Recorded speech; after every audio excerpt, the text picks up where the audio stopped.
Alrighty, time to close out the month here and start the week with our first daily briefing. I'm J.R. Lewis with you on KLAM and KCDV, Monday, November the 30th.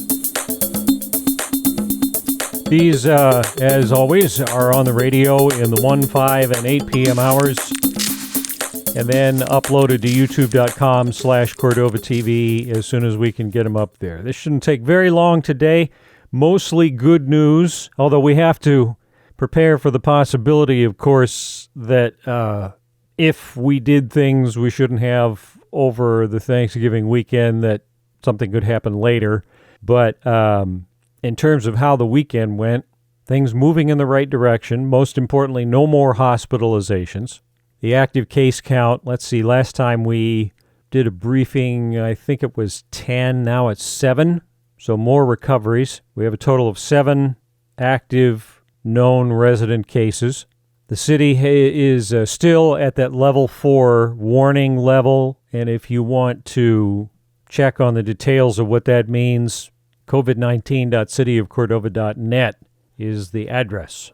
So again, thankfully not a lot that we need to cover other than some reminders. Again, being at level 4 means the city is asking the community to continue to exercise extreme caution.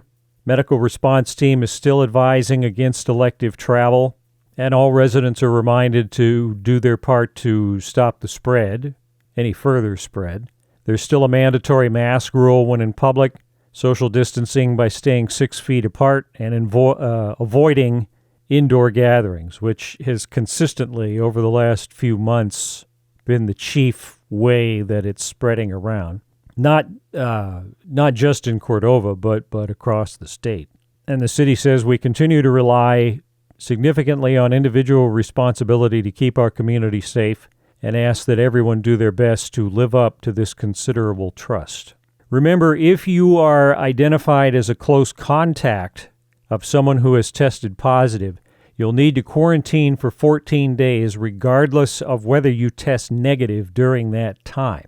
Again, close contacts need to quarantine a full 14 days whether they or not they test negative during that period. Because if you don't, you could be spreading the virus to many other people while asymptomatic, particularly if you're too early in your infection for the test to detect it. Because as we learned last week, it can sometimes take up to 7 days after you're exposed for you to have enough viral load for it to show up on a test, but that doesn't mean that you don't have it and possibly could be spreading it. And there are helpful charts and infographics that the city has available on the Cordova Prepared Facebook page and also at cityofcordova.net, well, covid19.cityofcordova.net.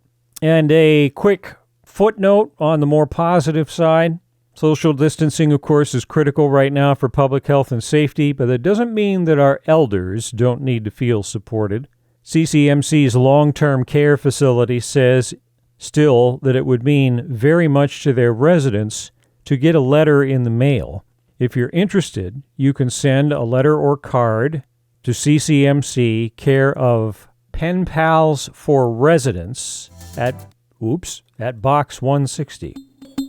Almost went with the wrong musical expression there. So, that's all we need to do here for today. Thank you for tuning in. 1, 5, and 8 p.m. hours on the radio. And youtube.com/Cordova TV. If you ever miss one or want to listen to the archive, which actually stretches back pretty much to the beginning of when we started doing these. We'll get back to regular programming now on the Clam and the Eagle. Thank you for tuning in.